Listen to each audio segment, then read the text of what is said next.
Straight ahead and in. Sanders is able to come back. We have not seen Howard on the field yet.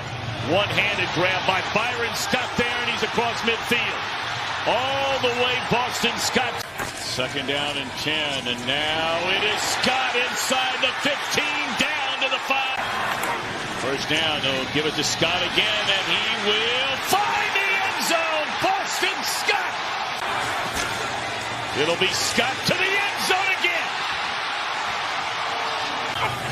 Third down and 13. They're coming after Wentz. Screen to Scott, and he breaks a couple of tackles. And Boston Scott inside the 5. Oh my, who is Boston Scott? Scott already a couple of rushing touchdowns. He's going to get a chance for another, and he plows his way into the end zone and into the hearts of Philadelphia Eagle fans for all time. They fake it to him, set up a screen for Scott, and he's got plenty of room. A little bit tougher. Wentz throws, pass is caught! Touchdown, Boston Scott! Boston Scott on first down. There's a crease, and Boston Scott with some speed. Down the sideline, trying to outrace Logan Ryan. He'll step through the tackle, and he will score. Boston Scott right through the gut. And it's a touchdown for the Eagles. The ground game gets it. Third and goal. This is Boston Scott, and he is in for an Eagles touchdown. Boston Scott with the rain falling a little bit harder now. Scott has room, and Boston Scott gets by Gano. Pushed out of bounds. Everything, he understands what we're trying to do. Scott sneaks through there and into the end zone for another Philly touchdown. Eagles are threatening here. Boston Scott in, the blast. Scott won't go down. Touchdown, Philadelphia.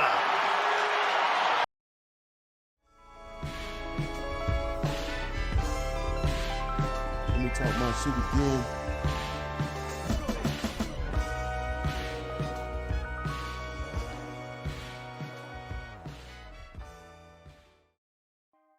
What it do, what it do, what it do. This is the Talk My Shit Again podcast. I'm your humble, hostile host, Cassius Cliff. And it is Christmas Day. I'm not huge on Christmas personally, but yet and still, I definitely want to say happy holidays to everybody. Definitely spend time with your loved ones because this is the best time to do it, if not any opportunity you get. But given that most people are off, definitely tap in with your folks, enjoy some football. I know I will be, especially at 4:30. Like a lot of us Eagles fans, we definitely will be enjoying that game. But happy holidays to everybody. Now, given that is the holiday season, I know a lot of people, they have in their household a rule where you can open one gift prior to Christmas, whichever it is.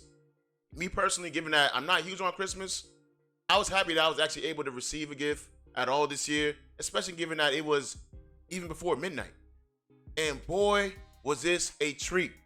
I mean, we know who the Dallas Cowboys are at this point, especially these fans. They had a lot of shit to talk about us, especially our team. But we knew who they were.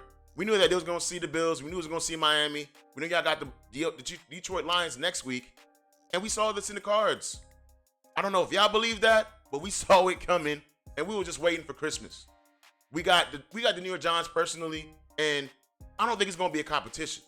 I don't think it's going to be close. I think these boys are going to be really put on their ass, and they're going to show that y'all should be playing JV, if not like in the Canadian League or something. Because it's going to be, I believe, probably the best get-right game we've had all season, especially given that we're going towards the end of the season. We're on a 3-game losing streak. We absolutely need to get this game. We need it. Don't make any mistakes about that. We do need it. But it's the New York Giants.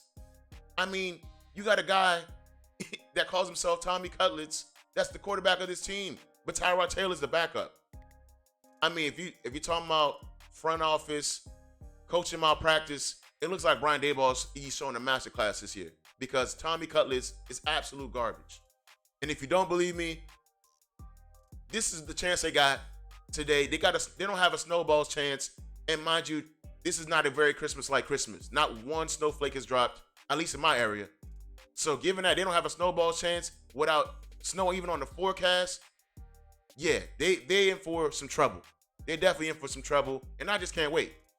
I really can't because, yes, even though I feel like we're going to dog walk them, we still got an injury report to actually release, or talk about rather. And notably, you see the silhouette, it's all black, so we will be blacked out today, which I always love. That's definitely my second favorite uniform fit when it comes to this team. But we do got some notable guys not out there.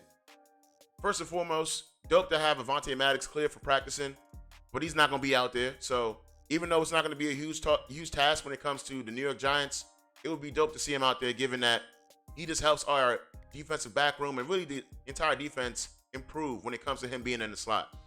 But aside from him, Slay also not going to be out there. Landon Dickerson, as well as Zach Cunningham, will not be out there. Great, though, we have Cam Jurgens back. And even most importantly, without any of those guys, what they're going to do with Boston Scott? You saw the clip. That is a real giant killer. And whenever he plays against these Giants, I mean, he turns into Marshall Faulk or something because he just can't be stopped for whatever reason. And that being said, they can't stop this entire team. We saw them last year 3 times in the regular season and in the playoffs, and they couldn't do shit with us. I honestly really believe today would be no different, especially given that they're not even as good as last year. They're a worse team. Yes, they smacked up on the Commanders, who hasn't. Yes, they beat the Patriots, not a great team. They even beat the Green Bay Packers, another team that's been mid. But yeah, they just got dog walked by the Saints last week, and I wholeheartedly believe we're better teams than the Saints. Yes, matchups make better fights, and it's not necessarily about who beat who, and I will definitely tell you who's going to win a particular game. But they can't hang with us. This is the New York Giants here. This is a team that is constantly, habitually drafted like in the top 10 virtually every year for the last 10 years. And we have yet to do that. Aside from like trading up, we don't really draft in the top 10 ever. And this is a team that's constantly drafting high and doing nothing with these draft picks. So that being said, they can't hang with us. They cannot hang with us. And I know, given that the offense has had its struggles throughout the season, and really Brian Johnson being called out a lot, they're asking to push him into the press box along with Sean Desai. I do believe that he does know what he's doing in terms of the play calling. Nick Sirianni, he's definitely in the way, in my opinion. And if you look at these stats, even though I'm not huge on numbers, it speaks for itself. Because at certain points, this is not even arguable. We do look like a top 10 offense in rushing, in total offense. Definitely number 1 in fourth down, obviously with the brotherly shove. Number 3 in third down. So we absolutely have the ability and the propensity to be a good, high-flying scoring offense. I just think it comes down to situational play calling and just understanding, like, pick your spots wisely. If you're going to take a shot, why do it on second and 2 and we're like 10 yards away from being in the red zone? Why do that? Pick up your first down, live to fight another down. But obviously, we're still trying to figure these things out. And I do believe, given our next 3 matchups, we're primed. That's actually the best case scenario going against the Giants, the Cardinals, and the Giants to really figure things out, get right in time for the playoffs. Defensively, it should not even be a discussion or a topic when it comes to us having to stop the Giants, led by Tommy Cutlets, Saquon Barkley, and Darius Slayton, who's their number 1 receiver right now. That is an absolute joke. That should not be able to even move the ball. They should not be able to move the ball at all against us. Again, I not only do I believe we're a better team than the Saints, I believe we got a better defense than the Saints. I'm not sure where they rank, but you're talking about 7 sacks, 9 tackle for losses. That is not, I don't think that's an anomaly. I think that is the New York Giants. I believe them when they say this is who they are. Wholeheartedly. I mean, everybody was eating that day. You had, I think, Brian Breesy, a rookie, he had 2 sacks. Another lineman, I can't even pronounce his name, he had 3. I think that's him right there. Like, these guys all celebrating Tommy DeVito. They doing all this Tommy DeVito celebration. And I don't blame them. Because who the hell does Tommy DeVito think he is? I mean, you're talking about a guy who's on a celebrity tour. He's doing sign-ins. He's going to restaurants. I mean, the guy's really enjoying his 15 minutes. And I'm not going to hate. But don't get it confused. This is not a good quarterback. This is not even a viable quarterback. Tyrod Taylor is absolutely better than him. I don't know what Brian Daboll is thinking by starting Tommy DeVito. But absolutely, do your thing, Brian Daboll. Start him. Because we know at some point, and really by the end of this game, we really going to turn this boy into Joe Pesci. And if you've seen Goodfellas, you know exactly what happens to Joe Pesci right after this scene. I'm just here to deliver the news. He is not a good quarterback. The Giants are not a good team, and we're worlds apart from them. So that should be on full display today. We're talking about 31-10, 31-14. Eagles by a landslide. Shouldn't be a competition. And when you're talking about good to great teams, it's clear. It's really clear. You just got to handle your business when it's your time to handle business.